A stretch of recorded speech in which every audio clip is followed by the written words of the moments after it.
ஹல்லேலூயா. அவர் செய்கிற கிரியை. ஆமென். சில நேரத்தில் ஆண்டவர் அமைதியா இருக்கிறதா ஆராதனை நேரத்து சொல்றேன். அழுகையில அமைதியா இருக்கிறார்னா புரிஞ்சுக்கோங்க, ஏதோ பிளான் பண்ணிட்டார் அர்த்தம்.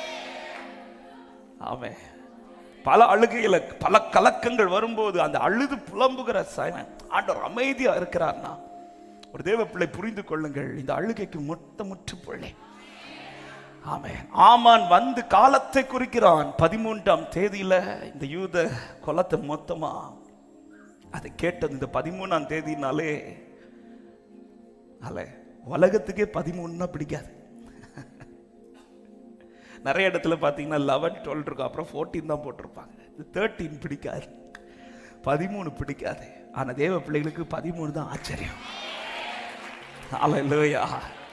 ஆமென். 13ஆம் தேதியிலே இந்த 13ஆம் தேதினாலே யூத ஜனங்கள் இப்ப கலங்கு, சூசா நகரமே கலங்குது.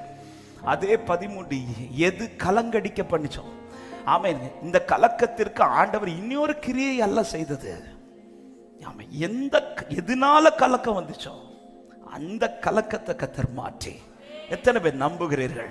என்னை கலங்கடித்த அத்தனை வெள்ளங்களையும் கர்த்தர் இன்றைக்கு ஓய பண்ண போகிறார் என்று விசுவாசிக்கிறார். என்னை கலங்கடித்த அத்தனை வெள்ளங்களையும் கர்த்தர் இன்றைக்கு ஓய பண்ண போகிறார் என்று நம்புகிறவர்கள் ஹல்லேலூயா, ஹல்லேலூயா, ஹல்லேலூயா.